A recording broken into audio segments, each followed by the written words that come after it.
Well, thank you, Jason. And I was reflecting on our keynote this morning. And Mr. Becker made the observation about the importance of humility in institutions as a superpower, really, for accelerating the engagement and confidence and trust in those institutions. And I think there's nobody who probably embodies that better than Michael Wood Lewis at Front Porch Forum in terms of creation of an institution and the utter humility with which he's approached the evolution of that as something that's pretty core to the social fabric of Vermont. So I know he's not here, but I think we should just probably follow it up with another round for Michael and Valerie.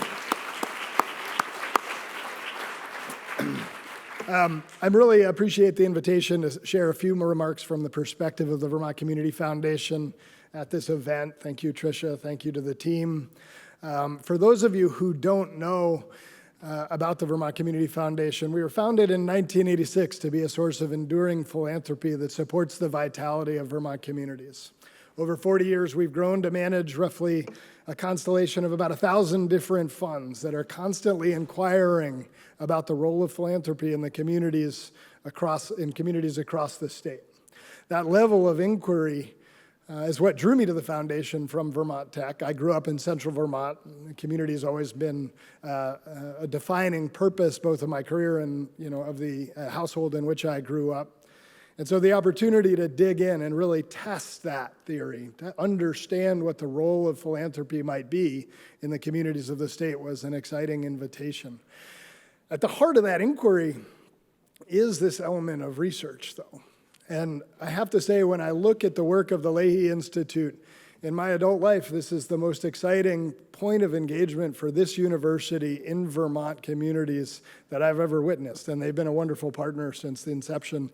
And I think, isn't it an elegant conclusion to Senator Leahy's career that his last gift was one that required one of the biggest institutions in the state to focus on some of the smallest communities in the state and to find that integration. The last gift is a call to work together.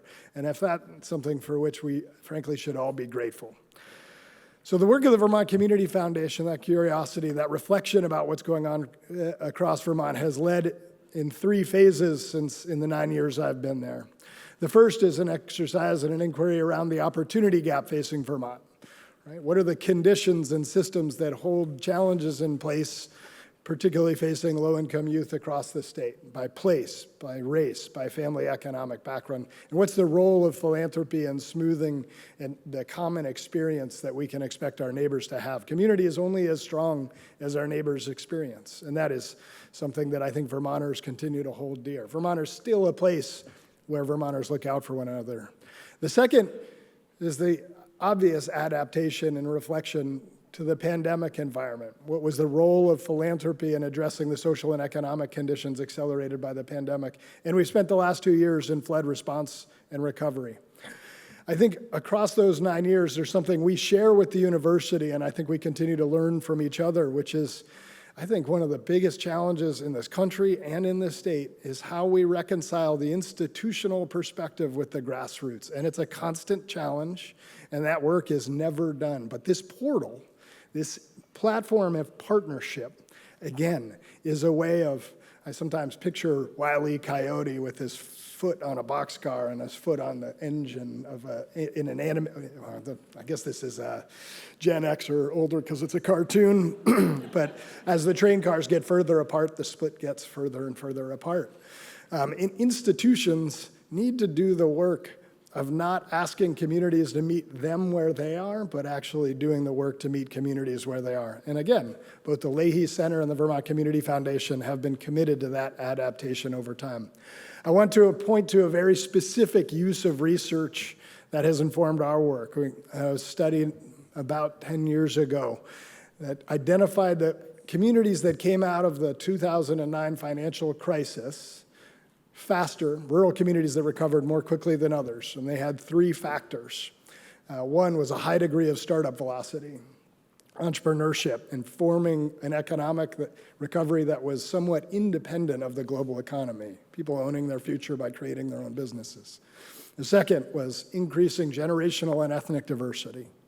And the third was access to free outdoor recreation amenities, right? If you think about those, and if you look at the trajectory of the Vermont Community Foundation's work in the last 9 years, you can reconcile research, informing practice, informing approach, and hopefully driving towards stronger and more dynamic Vermont communities. So the important thing about research, and what I loved about Dr. Becker's observations this morning, I never know if when I'm talking at a college, if I'm supposed to say doctor or not. I hope his salutation is doctor. I assume it is. There's a long enough bio at the outset.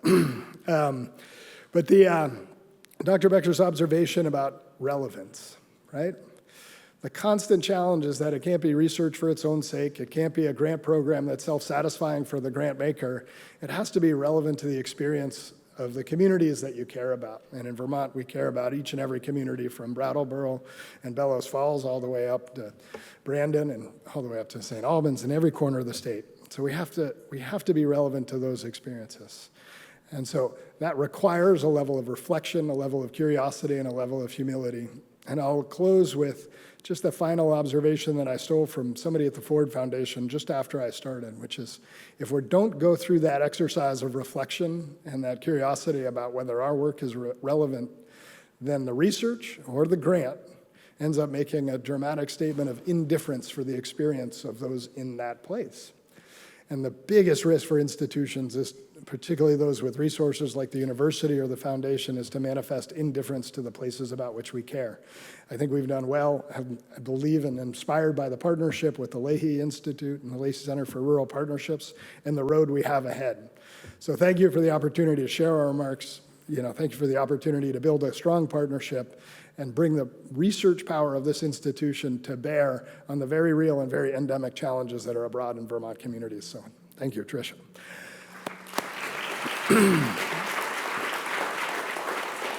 I think I saw him come in. Oh yeah, I see Emma raised her hand, so we've got victory. I am really excited to hand it over to the panel, although I have to say that Emma offered that I could participate if you didn't show up, so my fingers were crossed. No offense, Mike. I want to turn it over to Treasurer Mike Pieciak. And what I love about Mike, Treasurer Pieciak, the ability to take incredibly complicated information, distill it in ways that are relevant to the experience of people to whom it matters. He did that during the pandemic on a weekly basis, daily basis with those reports. He's also been an innovator in the use of public assets to drive community impact in Vermont communities in ways that I think are under-acknowledged and incredibly inspiring. So I invite Mike up, who's going to moderate this next panel. The goal of the panel is really to ground the use of research in Vermont communities with some context, some challenges, and some points of inspiration and hope. So thank you very much, Mike. He's joined with the panel with Kirk Dombrowski, Jen Stromsten from Brattleboro Development Credit Corporation, and Skye Chalmers from Vermont Digger. So please join me in welcoming the final panel of the day.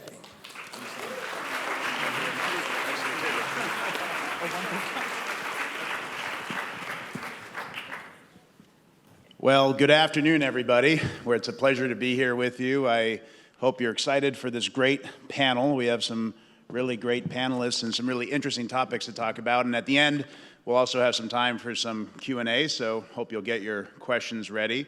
But before we dive in, I want to take a minute to introduce our panelists, and they have lined up in perfect order relative to my outline, so thank you, Skye, and everybody else. I first want to introduce Skye Barsch, who's the Chief Executive Officer of Vermont Digger, a Vermont resident. Skye joined Vermont Digger in April of 2023 after an extensive career in local and in national media, including roles at the Burlington Free Press, the Barry Montpelier Times Argus, and then The Nation magazine.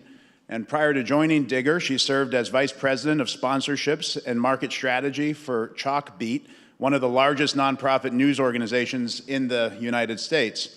Previously, Skye served as an associate publisher of Vermont Life, where she oversaw the digital version of the magazine, as well as the social media channels, email newsletters, and digital asset development for Vermont Life's content and e-commerce website. So thank you, Skye, so much for being here.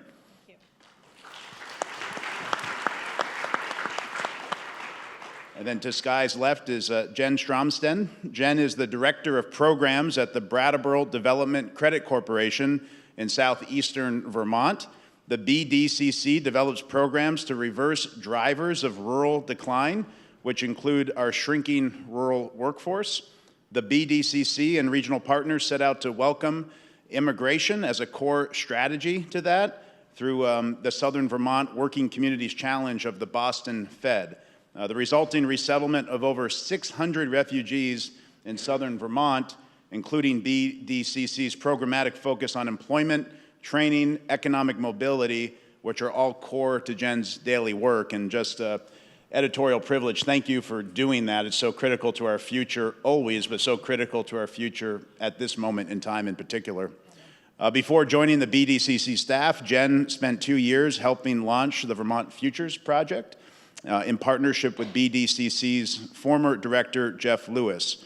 Jen has a master's in regional planning from UMass Amherst, focused on economically sustainable land use through infill-driven redevelopment in towns. She veered into economic development in Vermont as a grad student when her professor, John Mullen at UMass, lured her and now Representative Jonathan Cooper into a project to understand the socioeconomic impacts of closing the Vermont Yankee nuclear power plant. So Jen, thank you so much for being here with us this afternoon.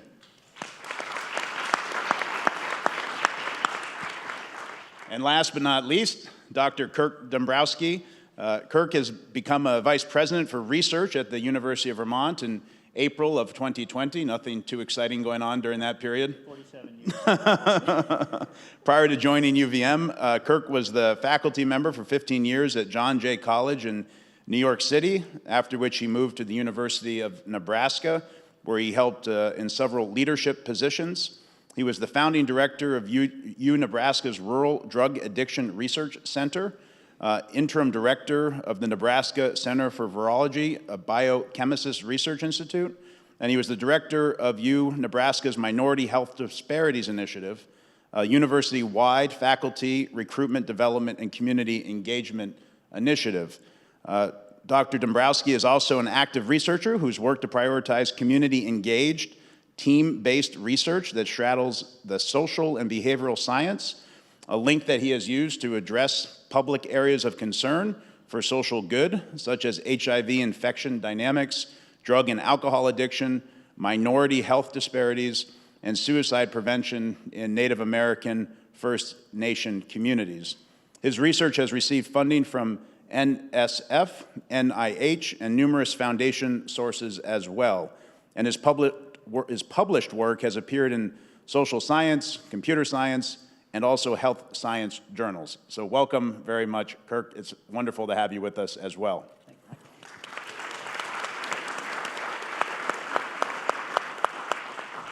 So our panel today, we're going to talk a bit about the ways that research can be viewed as a public good. We'll hear from each of our panelists about research that they've been working on, and we'll think about how research can also be used to leverage and solve some of the great policy challenges that are facing us as a country and as a state of Vermont.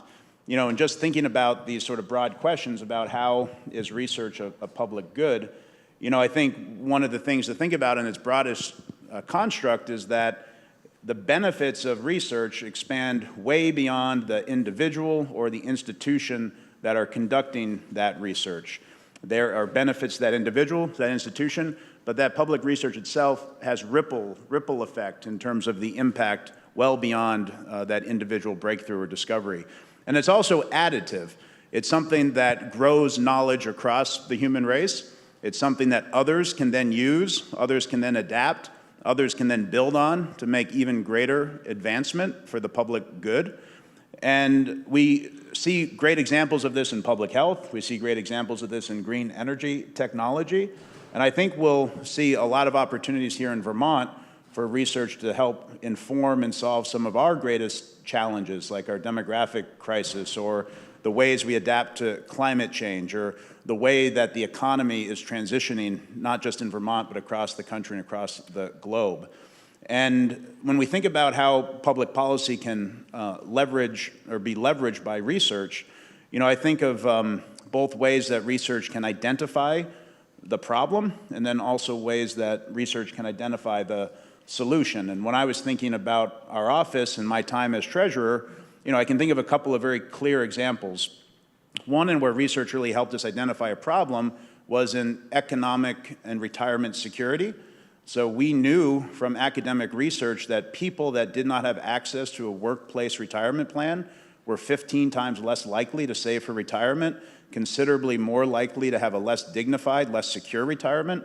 So that identified a very clear problem for us, and we set about with a solution of building this program called Vermont Saves, which is a publicly administered retirement program, providing access to tens of thousands of Vermonters that work for small businesses and organizations. I also think on the flip side, an issue that was identified, like wealth inequality, growing wealth inequality in our country, for us in our office, it was academic research and this concept of baby bonds that helped us identify a solution to that problem. It's something that we proposed 2 years ago in the legislature. It would give every child born into poverty in Vermont a certain set sum of money, and that would grow over time until they're 18, and then they could use that money to buy a home in Vermont, start a business in Vermont, go to higher education or job training, or roll it over into their retirement.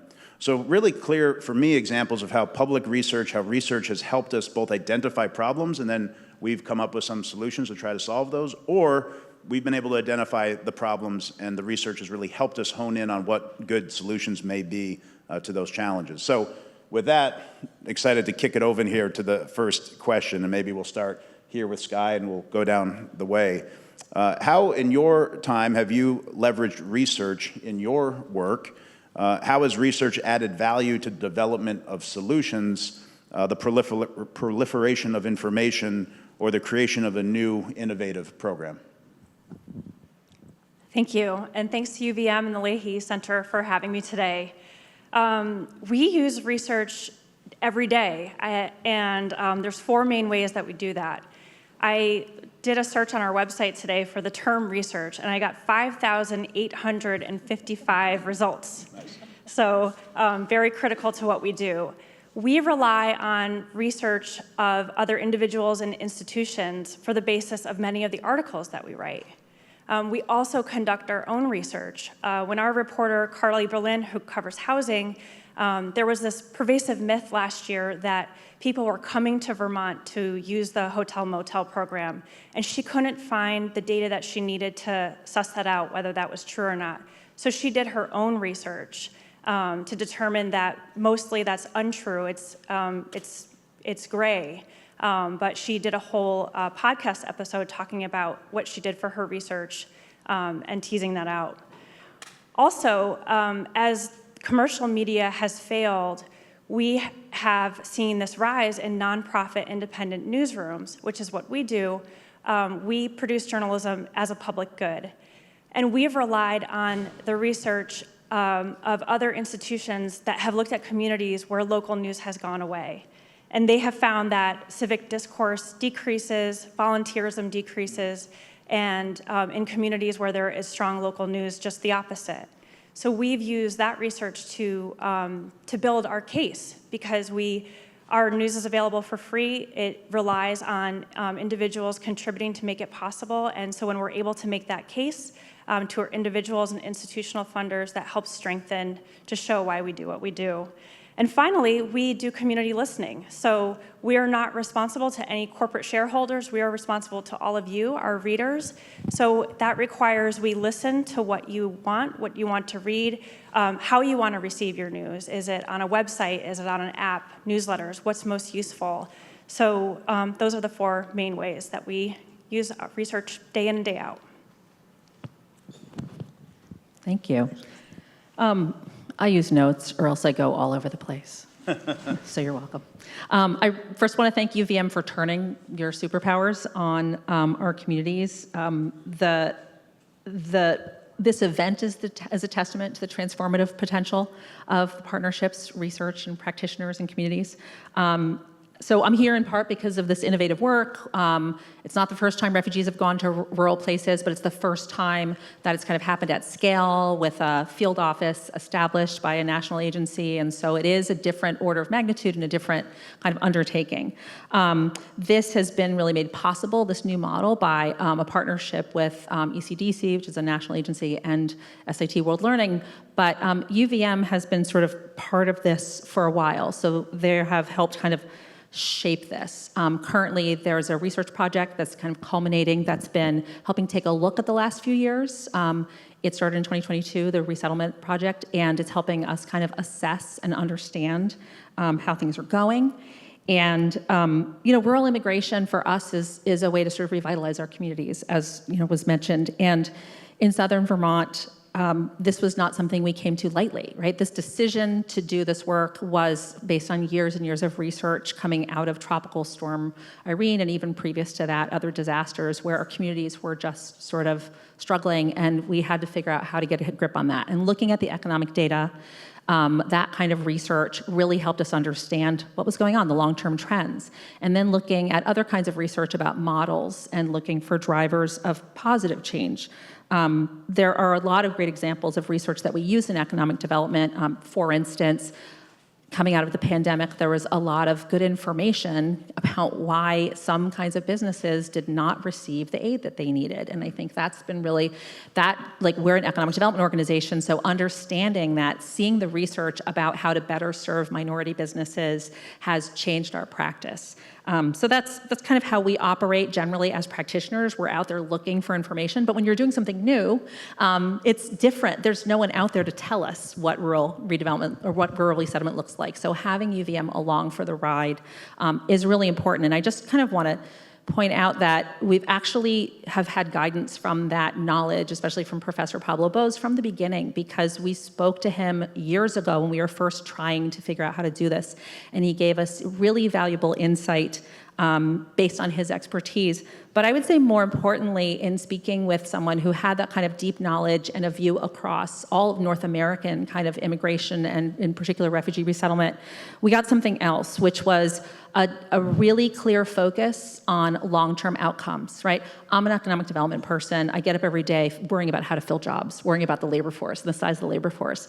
But Professor Bose really urged us to go into this thinking about the quality of life for the refugees. How are people going to really stay and thrive here?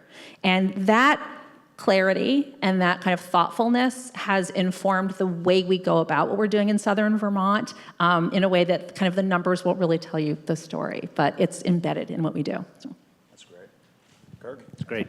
Yeah, we've talked a lot about the kinds of things that UVM are doing today. One of the big challenges for research, as Mark Becker mentioned this morning, is research doesn't poll well, and that's because everyone went to high school, right? And when you go to high school and they tell you you have to write, in your senior year, this 25-page paper with 35 sources and so on, we managed to make everyone think that research is the most, imagination-killing device that there ever was. And so one of the, real challenges for us when we're talking to students or communities or whatever is to say, if we say research, it's suddenly my eyes glaze over. But if we say to our potential students, would you like to come here and work in a lab that's working on a new mesothelioma therapeutic, right? It's going to cure lung cancer. They say, yeah, we'd love to do that. And so one of the things that we really have tried to do generally is to point out to people, this is the largest R&D facility north of Boston in New England. And, I think that's just not something we think of ourselves as, right? And so, but the flip side of that is, how do we open up that R&D capacity to a whole bunch of other folks in Vermont? And that has not been a strength of the university until fairly recently, and it's been a real effort, longer than I've been here, but we've really had some real good traction in trying to just kind of blur those boundaries. And we talked a lot about the land grant mission this morning, and I think one of the things that's really driving how we think about the research that we're doing is that the old land grant mission of this sort of one-way thinking, that a lot of good ideas happen at the university, how do we get them out there? There's a lot of good ideas out there. And actually what we really need are what are the systems that can break down the boundaries so that it's a two-way conversation. And I think I think this is this is part of what Dan was talking about with the Vermont Community Foundation. I think, how do we create that two-way conversation between the university as this large R&D capacity with, talent that goes across the board, to make it available to the kinds of conversations that the community is waiting for, that the state is waiting for, and so on. So we can talk about high-end drug discovery and those kinds of things, but of course we do a ton of things that are extremely relevant and ready to be in conversation with the rest of the state, whether it's the spatial analysis lab looking at flooding and doing that, some of those kinds of things, or refugee resettlement, or 100 other projects that are going. And I think the critical part of the Leahy Institute is that it specifically is aimed at having this bi-directional, boundary blurring kind of approach. And I think that's probably the thing I'm most excited about the research, is not any particular piece or any particular project, but really the fact that it's now in conversation, and a productive two-way conversation. I think we really have to do that too, because there's great ideas out there. That's great. Well, thank you, Kirk. In hearing about your areas of research and your interest in the ways that you've used it and leveraged it for your different organizations, I wonder if there's just a story or two that you have that you can talk to the audience about how your research in some way contributed to something good in the context of your work. Maybe again, we'll start here with you, Skye, and go across the way. Sure.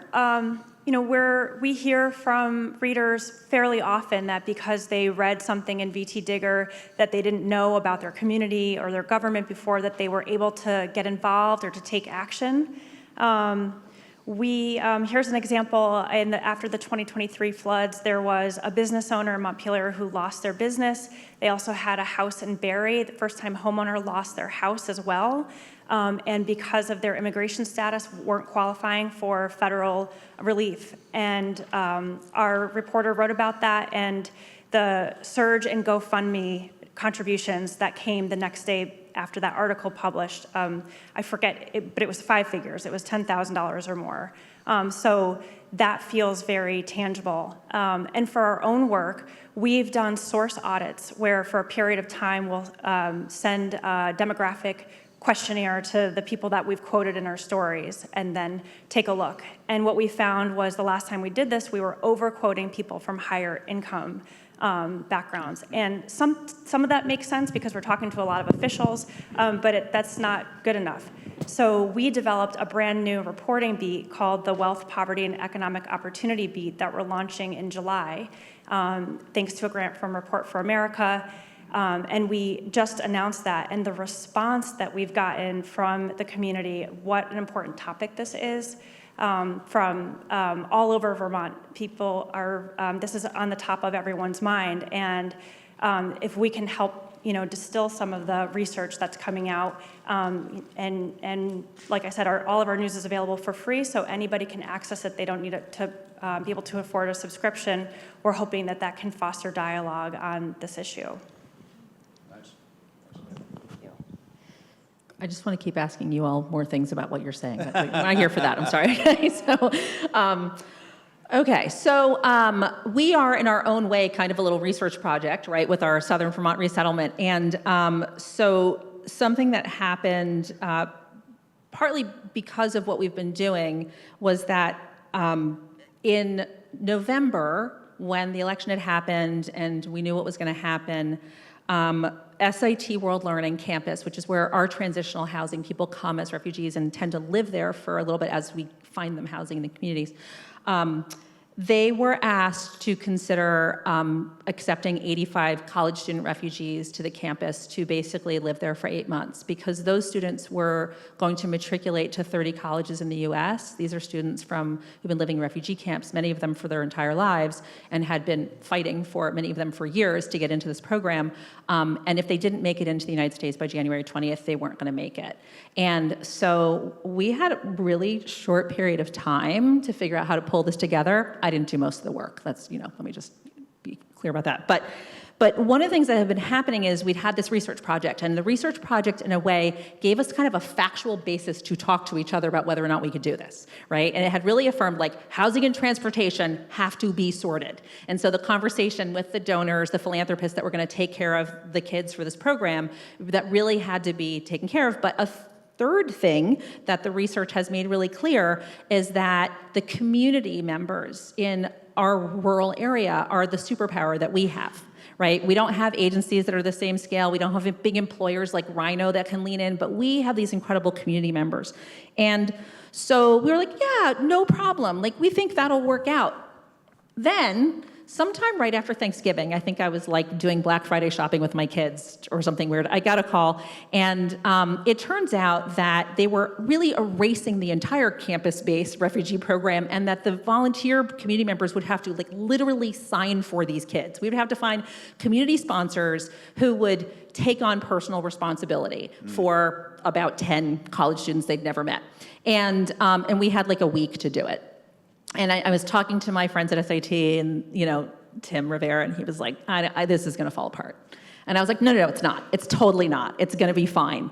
And, I made a call, and he made a call, and in 48 hours, we had all the volunteers we needed, right? And the research affirmed it, but we knew it. Like, Nice. We knew that's how it was going to work.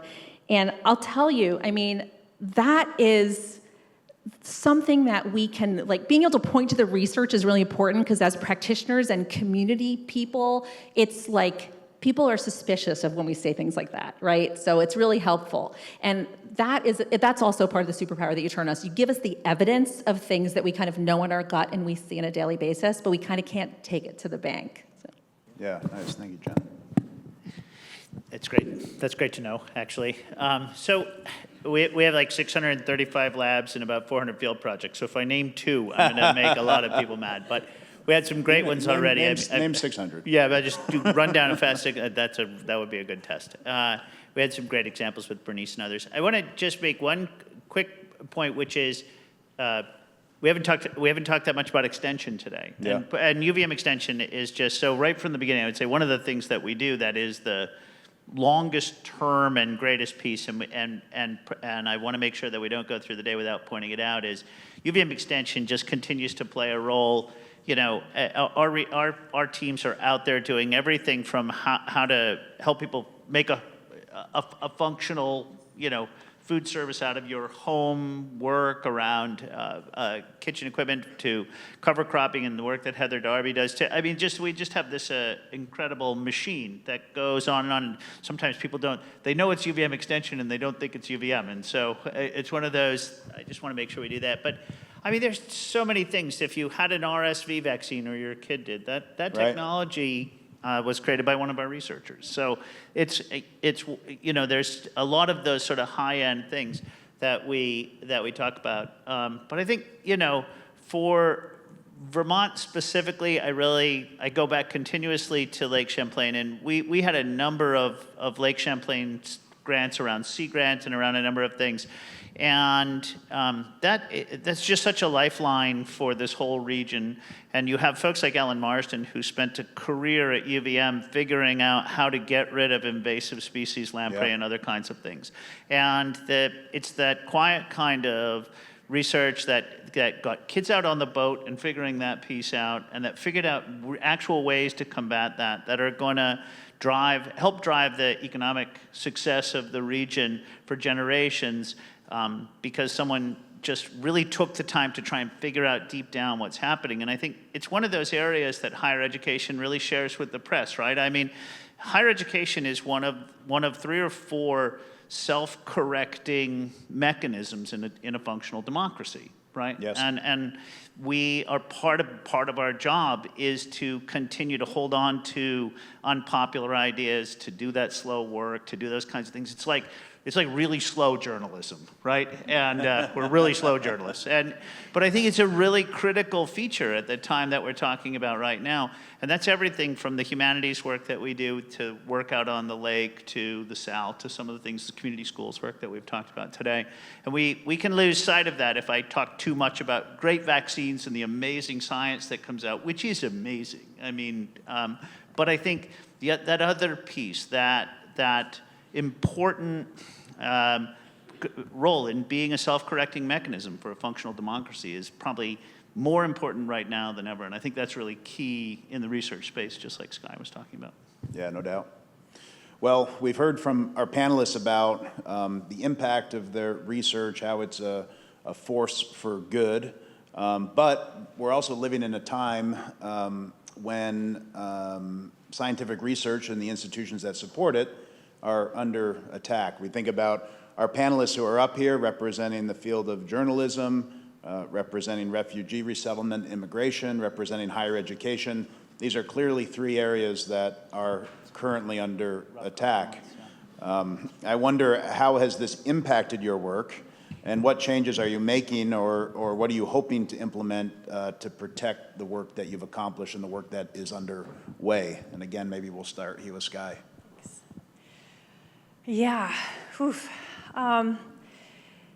We are living in unprecedented times for press freedoms, at least in my lifetime. But I don't know if anyone was watching ABC News Live this weekend from the LA protests, and I saw a reporter on live TV get accused of pushing an officer, and he hadn't, and he said, "You're on live TV," and then he remained very calm, but it got into a bit of a skirmish, and it resulted with the officer sort of jostling the reporter, and that just to have that happen and to know that they were on live TV, I mean, I just had chills. I could not believe what I was witnessing. And I saw today that the LA Press Association is suing the LAPD over this. And, there's a lot of press intimidation. What we're doing to address it, a lot of trainings. We're working with First Amendment lawyers who are giving us advice around if you're going to be crossing the Canadian border, coming back into the U.S., delete your apps, delete any sensitive information to protect your sources. We're doing a lot of cybersecurity training. We are checking in with our team. But the norms seem to be changing around the press, and that's pretty scary. One other thing is, for us, for better or for worse, we don't receive any federal funding, so that isn't on the line for us right now. So to me, that strengthens our ability to remain independent and to really step up in this moment. But we are living in some staying awake at 2 a.m. worried about the state of affairs times. I'm going to take this in two directions. My agency does a lot of things. Like, we do business development, we do high school programs from career education. We are exposed in a lot of ways. This is a very scary time. And on the other hand, I have the luxury of working day to day just with real people. And so in a way, it kind of just makes it easier, keep my perspective, and to keep inspired. So I got to spend yesterday with those 85, kids from across the world, and I get to go and do a career education thing with a bunch of high schoolers that want to figure out how to get their CDL, as soon as possible and become truck drivers. And it's it's not hard for me to distract myself, I guess is what I'm saying, from this stuff. And also to be motivated. We have real tangible accomplishments. Those accomplishments really relate to not just getting people here, but to people achieving those goals of economic mobility, becoming part of Vermont's working class and trying to get to where they have, they're earning credentials, becoming nurses, becoming truck drivers, trying to figure out how to save to buy a home. And that grounds us, that we have to get up every day and figure out how to do the next thing. The thing I want to pivot to is something about not refugee stuff. We think in 5-year increments. I worry in 5-year increments. And I want to say, like, this is not a time to despair, right? This is like a time to double down. I think that we have an ability to focus on the future right now because the risks are so clear. And I just want to talk about housing, actually, because first of all, it's my first love, and you know, and no one's here to stop me. But I feel like we're at a tipping point, and I think so. We had our own little Southern Vermont Economic Summit a few weeks ago, and Emma Spett and Chris Campany did a session on the livability mapping, and you know, it's a research collaboration of the regional planning commissions and UVM, and it's like, it sounds wonky, right? It's sewer pipe maps and land use maps and things, but like the point is, it's about building understanding, and it's visualization, right? That's something that's we've talked about a lot today, that's enabling community members to use that information and have conversations. Like in that room were people from 12 different towns in southern Vermont who are actively engaged in housing committees and village development groups who were like fascinated to see this information that helped them make sense of like, what is Act 250 and the tiers, whatever. So that is like transformative, right? And it takes forever. Like, it's not just the livability map made it happen, right? It's been the Futures Project and like Kevin building data about why we need housing, because we need people, and it's the VHFA incredible housing data portal. And all that has built over the last, you know, decade really, to the point where we can have like the CHIP legislation that actually gives communities some tools to like create the housing that they want. And so a lot of what research is doing is like helping interpret that information and make it available to people to use it and make and build that consensus to achieve those like shared goals. That's excellent. So impressive. It's a very schismogenic moment in higher education. It's kind of two directions at the exact opposite directions at the exact same time. I mean, we're doing a lot of work to try and get ready for a different kind of funding landscape, regulatory landscape, and an aggressive enforcement regime. And that's internal work, and it's a lot of planning. We're big, it's 5,000 employees, and so when cuts come, they go into a machine that's called our budget, and it's not always clear where they're going to land because it's complicated. So we're doing a lot of that, but at the same time, I mean, our fundamentals are really good, right? The university, we've never had as good a national reputation. We have a tremendous relationship with our federal delegation. We've never had as good a relationship as we have right now with the whole state and the legislature. There's lots of room to grow there, but we've never had that. Our applications are up. We have a good national reputation. So our fundamentals are really good. We're going to be fine. And part of the job that I have is to go out and continue to say, folks, we're going to be fine. And when we look at the federal funding landscape for things like research, I think there's some pretty drastic numbers out there and so on, but we've seen consistent bipartisan support and funding put back in. And I always try and keep in mind, if we had a really dramatic, like huge cut to the federal research budget, they cut everything by 25%, we'd be at about 2018 levels. And I was a researcher in 2018. We thought it was going pretty well, you know? And so I'm not minimizing that. I would not want to see it happen at all. But at the same time, you know, we're a very robust and resilient organization. And there isn't right now an alternative to doing the kind of work that we do at a university in the private sector. There isn't, because if there was a clear mechanism between the research project that we do and some company making a profit, it would be happening at that company. It would be happening at Pfizer. We work on things that it's not terribly clear where it's going, what could happen. And that allows us, through serendipity, to come up with some pretty amazing things sometimes, you know?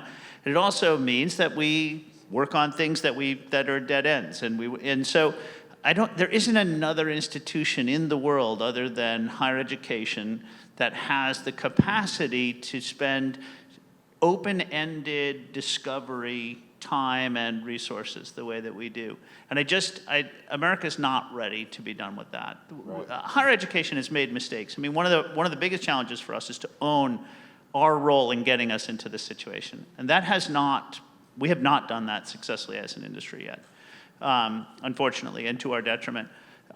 We need to do that. But the flip side is that if we did that, my feeling is we would know what we needed to do to continue to keep going forward in very successful ways, because the fundamentals are right and we play a role that no one else can play. So I'm optimistic and terrified is the probably the current description. That's a good description. Yeah. Now, we have one final question for our panelists before we open it up to Q&A to the audience. So be thinking about questions that you want to ask. But in closing, want to ask each of you, what is it about your work, your partnerships, the stories that you've been telling and that you tell through your work, through the research that you support, that makes you hopeful for the future? So Kirk touched a little bit on this. And what is it that you want folks to leave this conference knowing?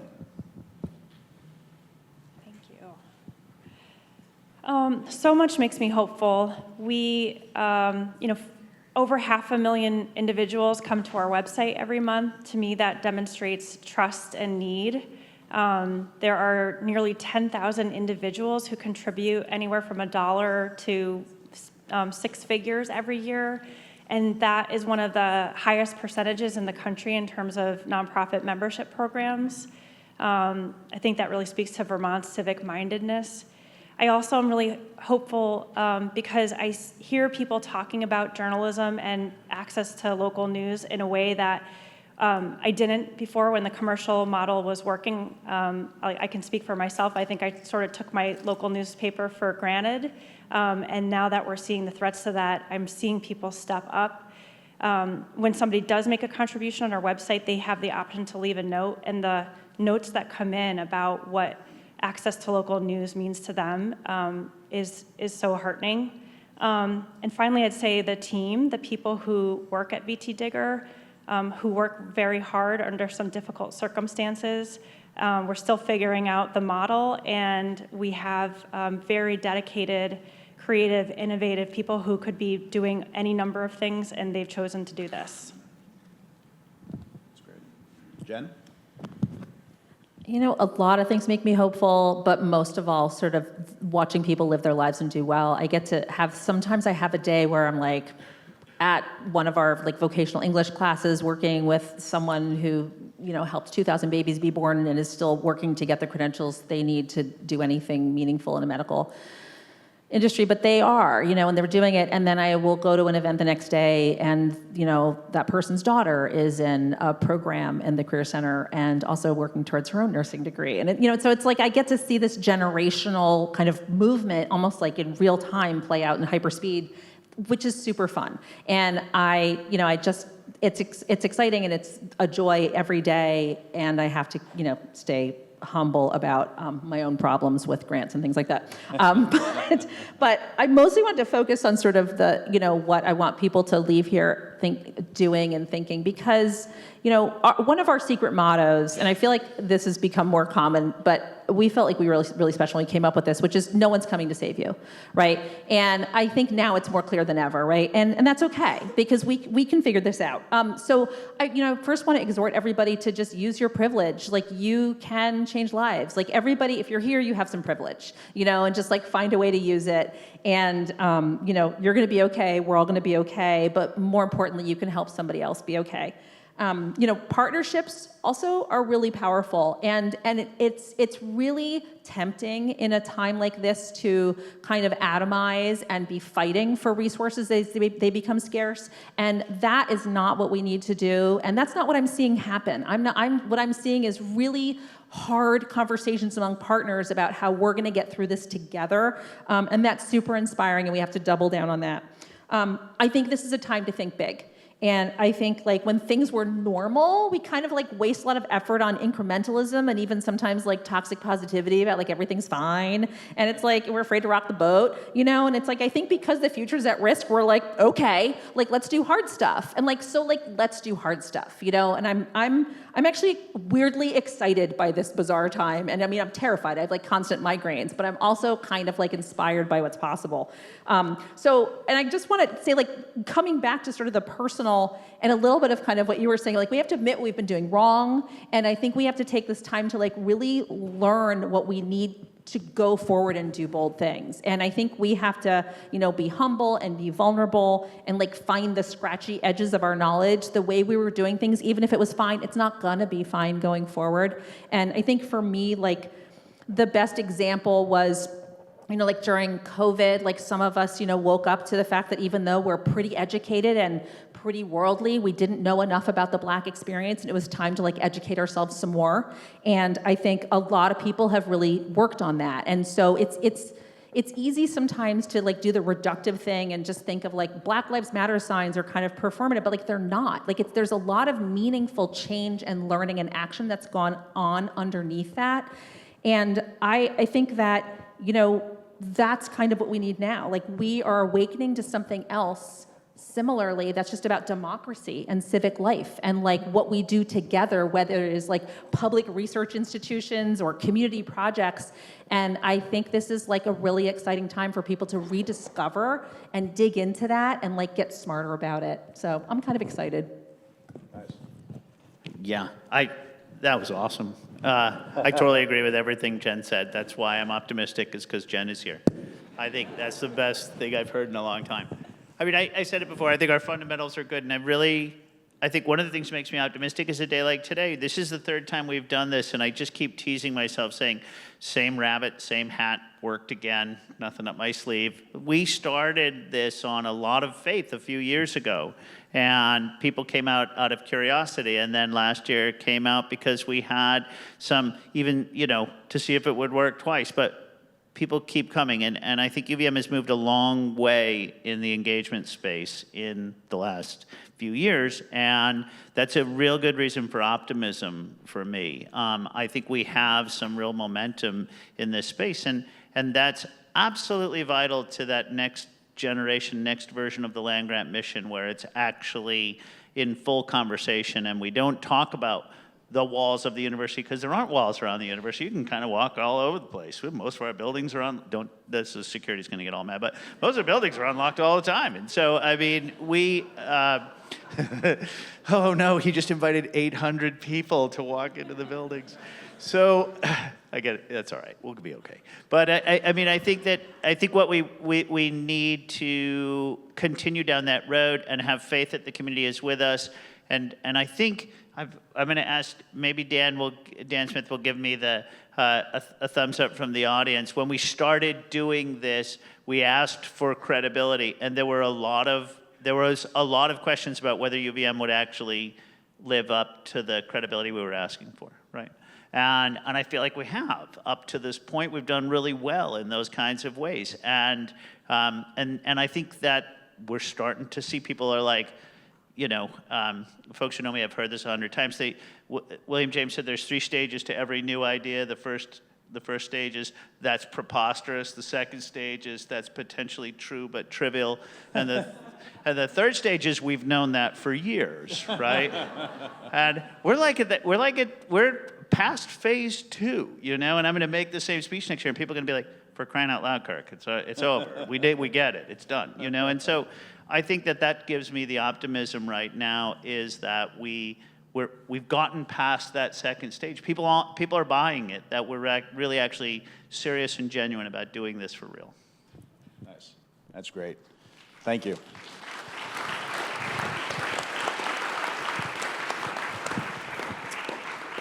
So we have opportunity now to have a couple of questions from the audience. I think folks know, but there are microphones here throughout the room if folks want to raise their hand or step up to the microphone. I see a question right here in the center.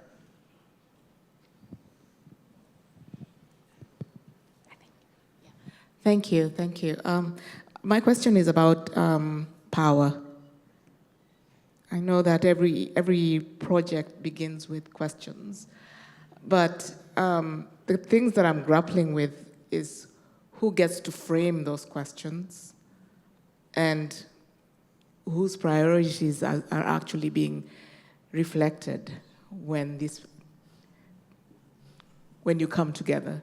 Because oftentimes people who are impacted by an issue, and I'm Black, so of course I'm thinking about Black people, immigrants, unhoused, survivors who are often from refugee communities.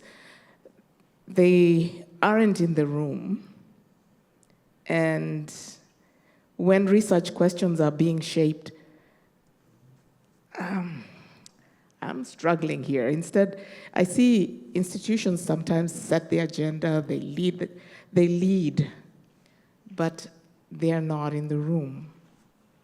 Yep. So I don't know, do you understand my question? Yeah, It's no, I just, think so. because, for example, if there's a housing study, they might ask, well, what are the barriers? Oh, affordability, blah, blah, blah. Instead of who benefits from housing insecurity? And how is that power being structured? So That's my question. thank you very much for that question. I'll turn it over to our panelists. Are there ways that through your research and through your research development, you try to get individuals that have lived experience, that have diverse perspectives, people that are going to be directly impacted? How do you, I heard Sky already talked a little bit about this with her work, but how do you sort of factor that in, and who do you bring to the table, and how do you make sure the table has all the people that need to be there? I think, like I said, getting out into the community and, not just reporting from the State House or the centers of power, but talking to people for whom these policies affect. I think we have made a lot of improvements in journalism, but I think we still have a lot of work to do, so I appreciate the question. Yeah, I'll come at it from two different directions because, as a practitioner, it's one thing, and then sort of from the research side, it's another. So around the refugee project, for instance, one of the really important things that the UVM research project made possible was bringing in a researcher and leading a group of interns to actually take the time to have those conversations, making sure that not just the sort of day-to-day impressions of people working with or serving new Americans and refugees and asylum seekers coming in, but actually like sitting down and doing like methodical like information gathering and collection. So that's a piece of it. Baked into our kind of refugee organizational model was this this sort of a collective impact thing, and so the representation of people at the table there is really important. I won't go into all the detail about that, but this is the fundamental question we've been asking ourselves, but it's also the measure of success that we know, like when we will know we have succeeded when there has been sufficient support for folks from the community, that is for us a pretty new community, to lead all of this work, right? And we're not totally there yet, but we did make some intentional choices along the way. Like we partnered with ECDC, and that wasn't by accident. That was because of their focus on the full integration and because it is an immigrant-led organization. And they selected as the head of the organization in Southern Vermont someone who himself is a new American. And so that for us has been baked into the question we ask ourselves all the time, because it's, the way things are is not the way they need to be ultimately. And then, there's other layers to it. But I think every single day we have to ask ourselves those questions, and we do. I mean, I had hired one person. I had the opportunity to hire one person for this, and that is someone who came as a refugee and who is the person who serves the refugee community and who himself has a background in that work. So I don't get a lot of choices about how to make that work, and when I do, I have to really, really do a good job of putting our money where our mouth is, frankly. Yeah. I'm sorry. Give me one. That's okay. So I think so in some cases we're better at this than others, as in higher education broadly. Mark Becker this morning talked about community engaged and participatory research, participatory action research. I'm a cultural anthropologist by training, but that was just a huge part of my life. In other areas, we're less good at it, where we probably could be better, in places like clinical trials, where we often don't take into account some of the really complicated and contextual pieces of it. We're getting better at that as a community. But I mean, I think the point is well taken, but I think the answer is hard to do in the sense that going out and talking to people all the time, which we do through polling and those kinds of things, doesn't talk to the kind of issues that you're referencing. I think if we're going to take seriously the perspective of and be engaged in that kind of way, it requires actually long-term partnership, because most of the kind of issues that were raised there aren't the kinds of things that can come out in an interview, the first interview, right? It takes long-term conversation and to understand the concerns, the structures that are doing it. And believe me, we have plenty of faculty working on power structures. They tend to look at our own power structures and tell me what my role is in that, and I get that, and that's okay. But I think we have that kind of interest. But we have to have the long-term relationship where the questions, because it's not, I think we need to get away from the idea that there's an idea in someone's head and there's an idea in someone else's head, and the real question is how to get it out of someone's head and into someone else's head. It's really not how ideas work. Ideas work by coming about at the same time to two people in a conversation. And I think that's the land-grant model I want to work with. That's the research model we want to work with. It's no longer the university has an idea and how do we get it out, or someone has an idea and how do we get it in. It's how do we have those long-term conversations that allow the mutually created ideas to come up between the two people. And I think that's a better model for research broadly, whether it's community research or whether it's semiconductor chip research. Yeah. I just don't think that we've worked with an outdated version of how ideas live in this world. And those longer-term conversations allow you to build trust as well with community and different stakeholders that are critical to getting to the question to begin with. Absolutely. So I think we have time for a couple more questions. We have one right here in the back. You know, the opposite of a public good is a private good, and the polar opposite is a monopoly. And since basically over the past 40 years, universities have been more and more trying to patent the information they generate. As estimated, 70% of universities spend more money trying to get intellectual property rights than they gain from those property rights. They're trying to create monopolies. UVM apparently is one of those universities that spends more to get those rights, to create monopolies, to deny the public access to the knowledge we generate. So I'm curious, you know, it seems like UVM is spending taxpayer and tuition money to deny access to the public goods we would like to produce. Good question. It's everything you're saying is true of the facts. I'm not sure that's the interpretation I would give it. But every university I've ever worked at spends more money on patents than they bring in licensing. Everyone. It's probably true of 90% of the universities in the country. And that's part of the system it grows up around, but it's required by law. We are required by law, by Congress, to disclose and patent disclosable information. It's called the Bayh-Dole Law. It was created by Evan Bayh and Bob Dole, if you're old enough, as I am, to remember those folks. And it says that is an obligation of the university. So every university does it. They do it to the extent that they have a patent budget. So I would also point out that how many patents a university produces is more often a result of the size of their patent budget than it is the quality of their ideas. Places with a lot more money produce a lot more patents, maybe not because they have better ideas. I would say the opposite is also true. We publish everything, which vitiates just about every patent, and we lose more opportunities for monopoly, as you would put it, by publishing on what we do, and we value publications well above patents in every part of our tenure process or our personnel process. And so I think what you're saying is correct in the sense that yes, the patents costs outweigh the licensing that produces it. I would say the contextual features are that it's required by federal law that we do that as a condition of accepting the grants that produce that research, and that I would say the commitment to every university I've ever been part of to publishing and to working, these days we're working really hard on open source publishing and trying to get that out there. We have an open source institute at UVM that's really working on how do we get open source coding out there, how do we get open source data out there, how do we do all those things. And so I don't think I think the extreme view that this is just about us creating monopolies that we don't make any money off of is not the correct interpretation of the situation, although I think the facts are probably pretty straightforward. And I think, is there a question over here, Emma?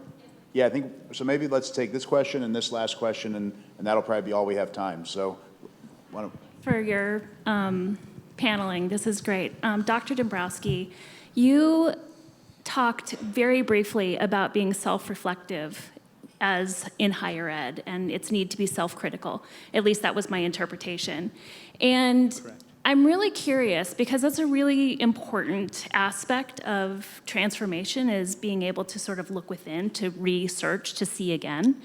And I'm just wondering, like, in what ways is that actually happening in higher ed, within UVM, and with other institutions that are, you know, have grown through a certain systemic way that kind of, I think, reflects the first question that you had.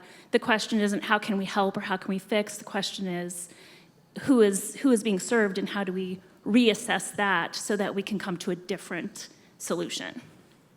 Yeah, I'd actually love to hear from I'll answer it, but I'd love to hear from the panel on what they think we could be doing better in this space, because often, if you're close to it, it's too hard to see. But I don't know that I could say more than I said already about, I think that we have not done the job as an industry of owning our role in creating a national scenario where our industry has lost credibility with huge swaths of the population. I don't think it's happened broadly. I don't think it's happened locally sufficiently, and so it's one of the things I would like to see us do. I would love to, I'm not a CEO, and even as a vice president, I'm not like a normal vice president. I can't tell any one of our faculty what to work on, and I wouldn't try to. They wouldn't take it, and I wouldn't know what to tell them to work on anyway. My job is to create opportunities and spaces for this and to try and ask people to do things that I think are really important for the institution to go forward. But our whole system is based around our incredible amount of autonomy of thinking within our community. Would I like to see our community take on that challenge in a really earnest way? Yes.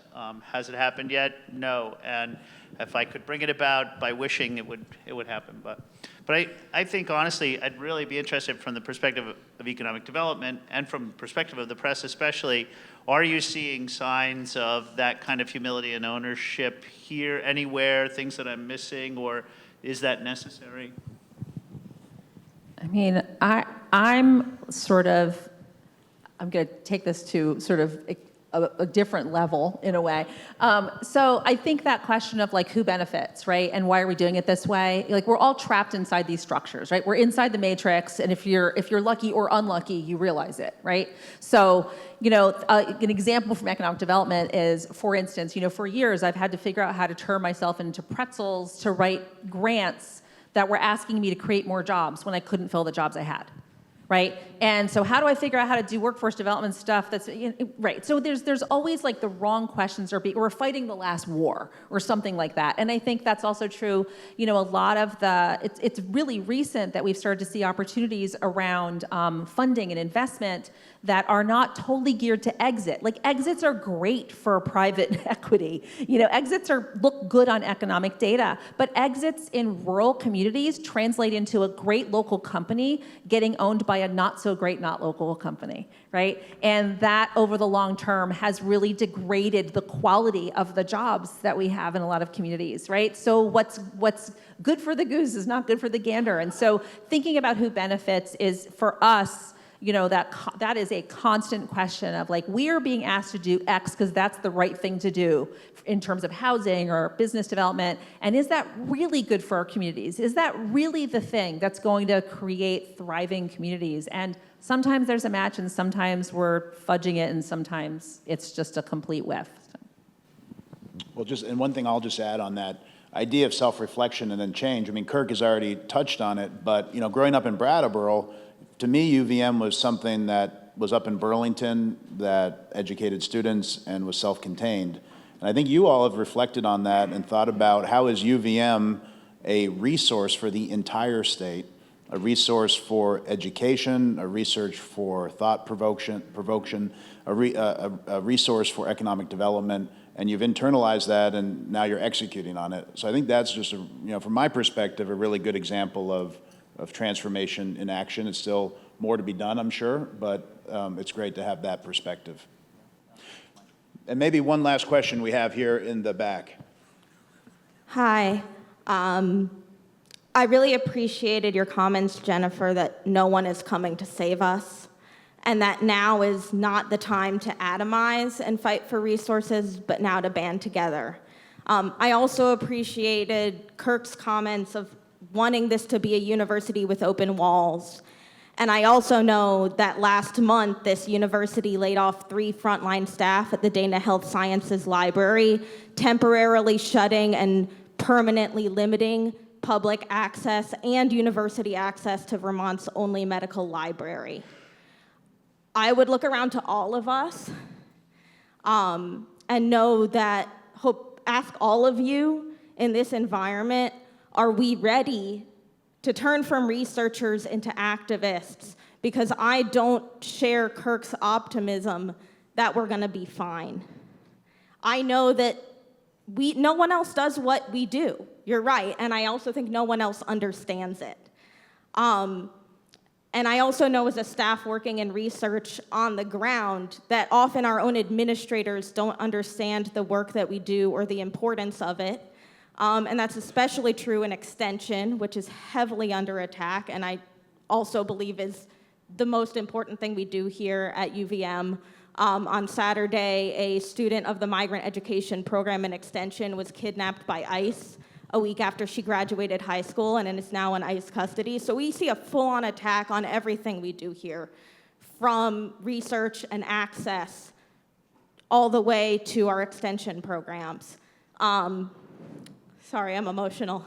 I guess my question for the panel, in addition to my question for all of you, is, are there times when you have seen a true breakdown of hierarchy and working with people on the ground, with the people in need, like our first question asker spoke to, as well as to the staff carrying out the work, to talk about, in this time of limited resources, what are the things we need to do to get the work done and protect each other, because no one is coming to save us?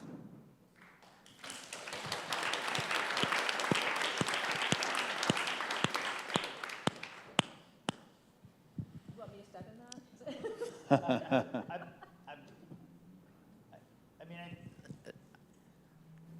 that? It's a fairly abstract question. I mean, I think are we ready to try to band together and work through these moments and do that kind of stuff? I mean, I think we're working on that all the time. I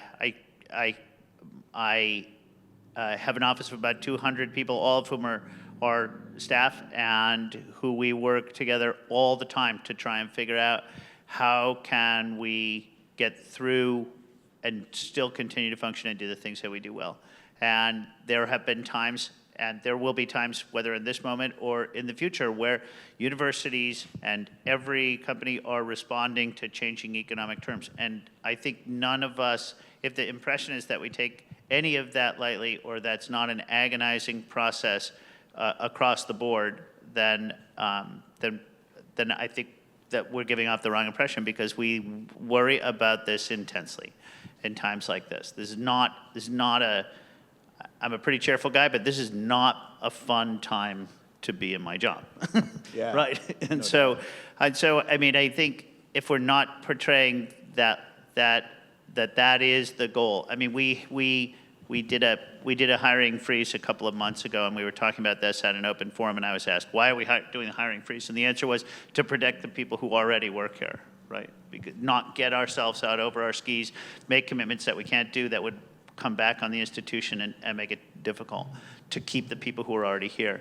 I mean, I think this is the kind of stuff that we think about and talk about all the time, and it's easy when you don't see the folks who make those decisions to imagine that drives a lack of concern or whatever. But I think, and that's on us then, to be out front and to be available and to be answering the kind of questions that you're asking, not just at forums like this, but all the time. And I'm trying to do that. I've had a number of forums, but these are hard times, and they're gonna be hard, and part of it is, can we be patient enough with each other to listen and continue to have that kind of faith. So I think the answer to the question was in the prelude to the question, which is that's what we have to do, is have the patience and the faith that we are going to get through this together. Well, we're running short on time, and maybe the only thing I'll add to that answer is, in the first 5 months or so of this new administration, of this new world, I mean, the one lesson that I've come away with is that this fight is going to come to each of us. It's come to different states. It's come to different higher education institutions. It's come to different employers. It's come to different law firms. And I think the lesson is that we have to be ready to fight and push back.